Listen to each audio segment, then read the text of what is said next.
الحمد لله الذي أنزل على عبده الكتاب ولم يجعل له عوجا قيما لينذر بأسا شديدا من لدنه ويبشر المؤمنين الذين يعملون الصالحات أن لهم أجرا حسنا ماكثين فيه أبدا وينذر الذين قالوا اتخذ الله ولدا ما لهم به من علم ولا لآبائهم كبرت كلمة تخرج من أفواههم إن يقولون إلا كذبا فلعلك باخع نفسك على آثارهم إن لم يؤمنوا بهذا الحديث أسفا إنا جعلنا ما على الأرض زينة لها لنبلوهم أيهم أحسن عملا وإنا لجاعلون ما عليها صعيدا جرزا أم حسبت أن أصحاب الكهف والرقيم كانوا من آياتنا عجبا إذ أوى الفتية إلى الكهف فقالوا ربنا آتنا من لدنك رحمة وهيئ لنا من أمرنا رشدا فضربنا على آذانهم في الكهف سنين عددا ثم بعثناهم لنعلم أي الحزبين أحصى لما لبثوا أمدا نحن نقص عليك نبأهم بالحق إنهم فتية آمنوا بربهم وزدناهم هدى وربطنا على قلوبهم إذ قاموا فقالوا ربنا رب السماوات والأرض لن ندعو من دونه إلها لقد قلنا إذا شططا هؤلاء قوم اتخذوا من دونه آلهة لولا يأتون عليهم بسلطان بين فمن أظلم ممن افترى على الله كذبا وإذ اعتزلتموهم وما يعبدون إلا الله فأووا إلى الكهف ينشر لكم ربكم من رحمته ويهيئ لكم من أمركم مرفقا وترى الشمس إذا طلعت تزاور عن كهفهم ذات اليمين وإذا غربت تقرضهم ذات الشمال وهم في فجوة منه ذلك من آيات الله من يهد الله فهو المهتد ومن يضلل فلن تجد له وليا مرشدا وتحسبهم أيقاظا وهم رقود ونقلبهم ذات اليمين وذات الشمال وكلبهم باسط ذراعيه بالوصيد لو اطلعت عليهم لوليت منهم فرارا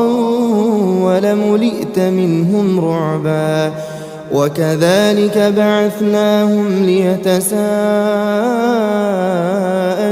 بينهم قال قائل منهم كم لبثتم قالوا لبثنا يوما أو بعض يوم قالوا ربكم أعلم بما لبثتم فابعثوا أحدكم بورقكم هذه إلى المدينة فلينظر أيها أزكى طعاما فليأتكم برزق منه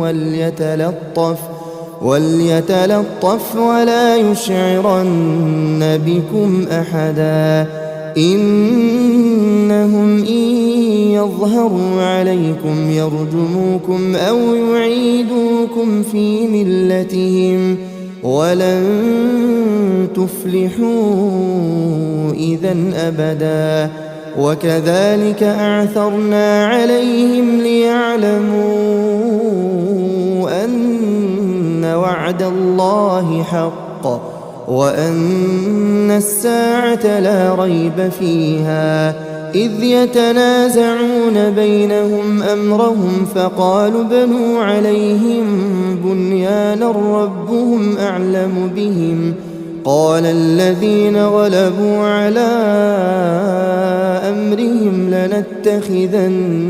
عليهم مسجدا سيقولون ثلاثة رابعهم كلبهم ويقولون خمسة سادسهم كلبهم رجما بالغيب ويقولون سبعة وثامنهم كلبهم قل ربي أعلم بعدتهم ما يعلمهم إلا قليل فلا تمار فيهم إلا مراء ظاهرا ولا تستفت فيهم منهم أحدا ولا تقولن لشيء إني فاعل ذلك غدا إلا أن يشاء الله واذكر ربك إذا نسيت وقل عسى أن يهديني ربي لأقرب من هذا رشدا ولبثوا في كهفهم 300 سنين وازدادوا 9 قل الله أعلم بما لبثوا له غيب السماوات والأرض أبصر به وأسمع ما لهم من دونه من ولي ولا يشرك في حكمه أحدا واتل ما أوحي إليك من كتاب ربك لا مبدل لكلماته ولن تجد من دونه ملتحدا واصبر نفسك مع الذين يدعون ربهم بالغداة والعشي يريدون وجهه ولا تعد عيناك عنهم تريد زينة الحياة الدنيا ولا تطع من أغفلنا قلبه عن ذكرنا واتبع هواه وكان أمره فرطا وقل الحق من ربكم فمن شاء فليؤمن ومن شاء فليكفر إنا أعتدنا للظالمين نارا أحاط بهم سرادقها وإن يستغيثوا يغاثوا بماء كالمهل يشوي الوجوه بئس الشراب وساءت مرتفقا إن الذين آمنوا وعملوا الصالحات إنا لا نضيع أجر من أحسن عملا أولئك لهم جنات عدن تجري من تحتهم الأنهار يحلون فيها من أساور من ذهب ويلبسون ثيابا خضرا من سندس واستبرق متكئين فيها على الأرائك نعم الثواب وحسنت مرتفقا واضرب لهم مثلا الرجلين جعلنا لأحدهما جنتين من أعناب وحففناهما بنخل وجعلنا بينهما زرعا كلتا الجنتين آتت أكلها ولم تظلم منه شيئا وفجرنا خلالهما نهرا وكان له ثمر فقال لصاحبه وهو يحاوره أنا أكثر منك مالا وأعز نفرا ودخل جنته وهو ظالم لنفسه قال ما أظن أن تبيد هذه أبدا وما أظن الساعة قائمة ولئن رددت إلى ربي لأجدن خيرا منها منقلبا قال له صاحبه وهو يحاوره أكفرت بالذي خلقك من تراب ثم من نطفة ثم سواك رجلا لكن هو الله ربي ولا أشرك بربي أحدا ولولا إذ دخلت جنتك قلت ما شاء الله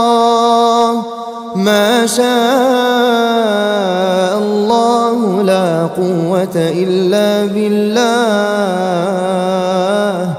إن ترني أنا أقل منك مالا وولدا فعسى ربي أن يؤتيني خيرا من جنتك ويرسل عليها حسبانا من السماء فتصبح صعيدا زلقا أو يصبح ماؤها غورا فلن تستطيع له طلبا وأحيط بثمره فأصبح يقلب كفيه على ما أنفق فيها وهي خاوية على عروشها ويقول يا ليتني لم أشرك بربي أحدا ولم تكن له فئة ينصرونه من دون الله وما كان منتصرا هنالك الولاية لله الحق هو خير ثوابا وخير عقبا واضرب لهم مثل الحياة الدنيا كماء إن أنزلناه من السماء فاختلط به نبات الأرض فأصبح هشيما تذروه الرياح وكان الله على كل شيء مقتدرا المال والبنون زينة الحياة الدنيا والباقيات الصالحات خير عند ربك ثوابا وخير أملا ويوم نسير الجبال وترى الأرض بارزة وحشرناهم فلم نغادر منهم أحدا وعرضوا على ربك صفا لقد جئتمونا كما خلقناكم أول مرة بل زعمتم أن لن نجعل لكم موعدا ووضع الكتاب فترى المجرمين مشفقين مما فيه ويقولون يا ويلتنا ما لهذا الكتاب لا يغادر صغيرة ولا كبيرة إلا أحصاها ووجدوا ما عملوا حاضرا ولا يظلم ربك أحدا وإذ قلنا للملائكة اسجدوا لآدم فسجدوا إلا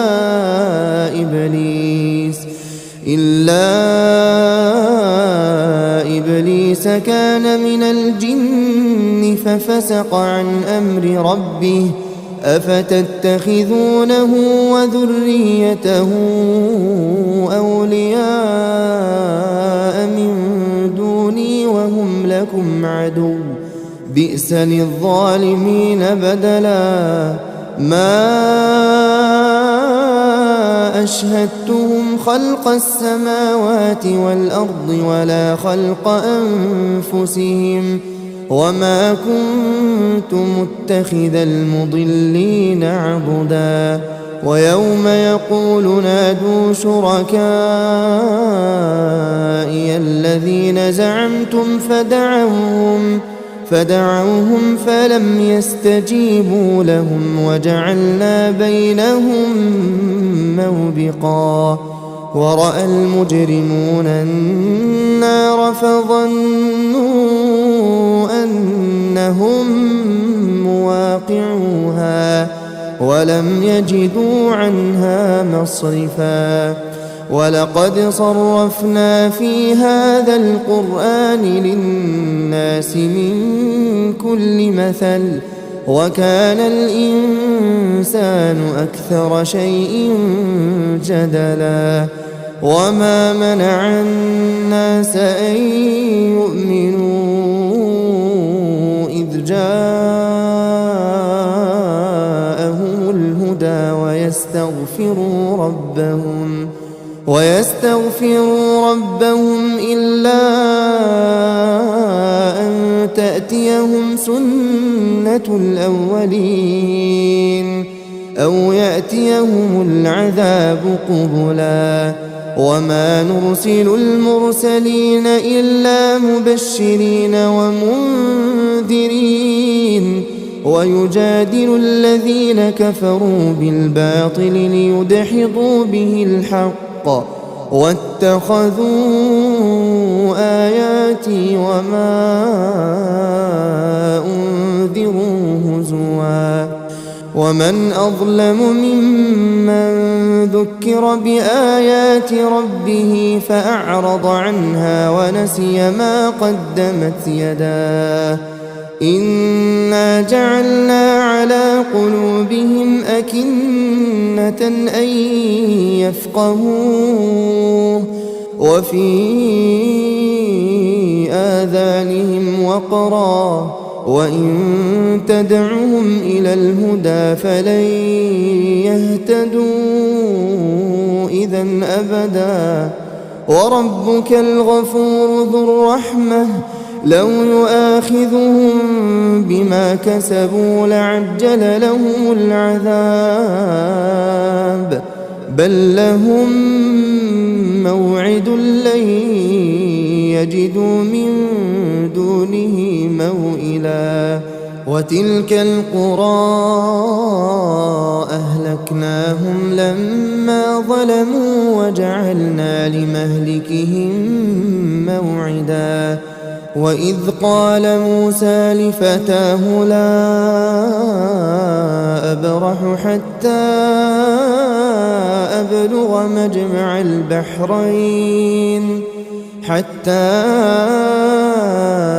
أبلغ مجمع البحرين أو أمضي حقبا فلما بلغا مجمع بينهما نسيا حوتهما فاتخذ سبيله في البحر سربا فلما جاوزا قال لفتاه آتنا غداءنا لقد لقينا من سفرنا هذا نصبا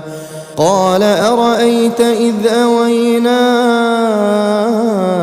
إلى الصخرة فإني نسيت الحوت وما أنسانيه إلا الشيطان أن أذكره واتخذ سبيله في البحر عجبا قال ذلك ما كنا نبغي فارتدا على آثارهما قصصا فوجدا عبدا من عبادنا آتيناه رحمة من عندنا وعلمناه من لدنا علما قال له موسى هل أتبعك على أن تعلمني مما علمت رشدا قال إنك لن تستطيع معي صبرا وكيف تصبر على ما لم تحط به خبرا قال ستجدني إن شاء الله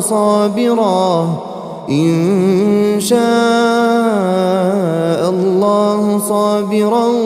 ولا أعصي لك أمرا قال فإن اتبعتني فلا تسألني عن شيء حتى أحدث لك منه ذكرا فانطلقا حتى إذا ركبا في السفينة خرقها قال أخرقتها لتغرق أهلها لقد جئت شيئا إمرا قال ألم أقل إنك لن تستطيع معي صبرا قال لا تؤاخذني بما نسيت ولا ترهقني من أمري عسرا فانطلقا حتى إذا لقيا غلاما فقتله قال أقتلت نفسا زكية بغير نفس لقد جئت شيئا نكرا قال ألم أقل لك إنك لن تستطيع معي صبرا قال إن سألتك عن شيء بعدها فلا تصاحبني قد بلغت من لدني عذرا فانطلقا حتى إذا أتيا أهل قرية استطعما أهلها فأبوا أن يضيفوهما فوجدا فيها جدارا يريد أن ينقض فأقامه قال لو شئت لاتخذت عليه أجرا قال هذا فراق بيني وبينك سأنبئك بتأويل ما لم تستطع عليه صبرا أما السفينة فكانت لمساكين يعملون في البحر فأردت أن أعيبها وكان وراءهم ملك يأخذ كل سفينة غصبا وأما الغلام فكان أبواه مؤمنين فخشينا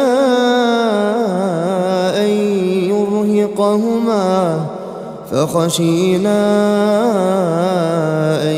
يرهقهما طغيانا وكفرا فأردنا أن يبدلهما ربهما خيرا منه زكاة وأقرب رحما وأما الجدار فكان لغلامين يتيمين في المدينة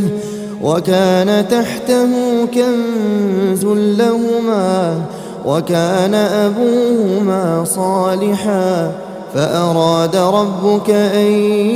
يبلغا أشدهما ويستخرجا كنزهما رحمة من ربك وما فعلته عن أمري ذلك تأويل ما لم تسطع عليه صبرا ويسألونك عن ذي القرنين قل سأتلو عليكم منه ذكرا إنا مكنا له في الأرض وآتيناه من كل شيء سببا فأتبع سببا حتى إذا بلغ مغرب الشمس وجدها تغرب في عين حمئة ووجد عندها قوما قلنا يا ذا القرنين إما أن تعذب وإما أن تتخذ فيهم حسنا قال أما من ظلم فسوف نعذبه ثم يرد إلى ربه فيعذبه عذابا نكرا وأما من آمن وعمل صالحا فله جزاء الحسنى وسنقول له من أمرنا يسرا ثم أتبع سببا حتى إذا بلغ مطلع الشمس وجدها تطلع على قوم لم نجعل لهم من دونها سترا كذلك وقد أحطنا بما لديه خبرا ثم أتبع سببا حتى إذا بلغ بين السدين وجد من دونهما قوما لا يكادون يفقهون قولا قالوا يا ذا القرنين إن يأجوج ومأجوج مفسدون في الأرض فهل نجعل لك خرجا على أن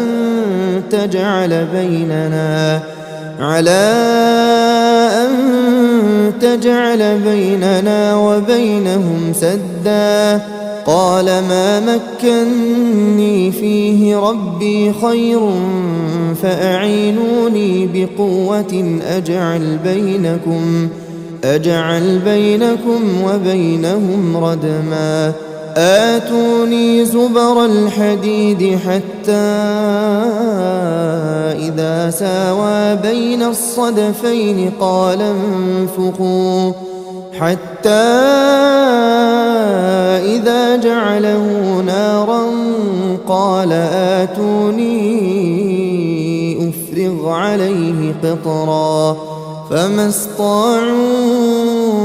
أن يظهروه وما استطاعوا له نقبا قال هذا رحمة من ربي فإذا جاء وعد ربي جعله دكاء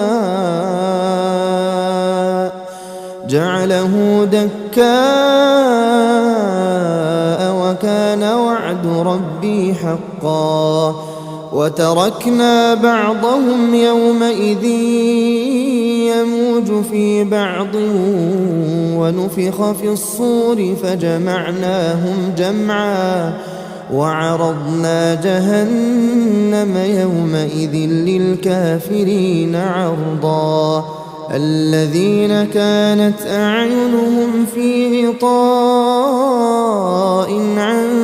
ذكري وكانوا لا يستطيعون سمعا أفحسب الذين كفروا أن يتخذوا عبادي من دوني أولياء إنا أعتدنا جهنم للكافرين نزلا قل هل ننبئكم بالأخسرين أعمالا الذين ضل سعيهم في الحياة الدنيا وهم يحسبون أنهم يحسنون صنعا أولئك الذين كفروا بآيات ربهم ولقائه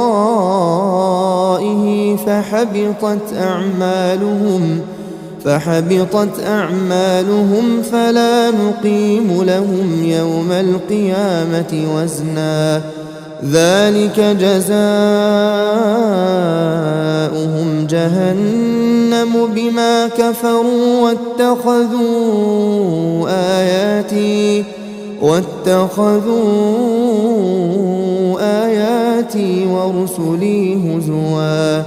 إن الذين آمنوا وعملوا الصالحات كانت لهم جنات الفردوس نزلا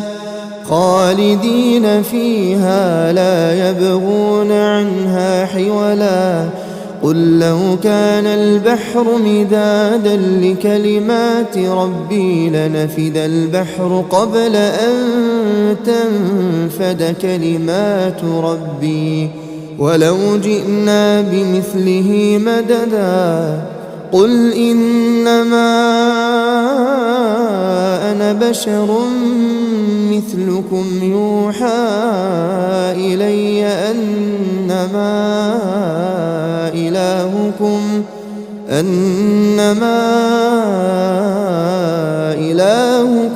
إله واحد فمن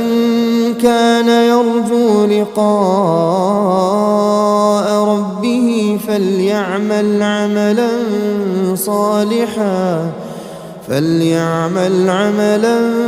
صالحا ولا يشرك بعبادة ربه أحدا.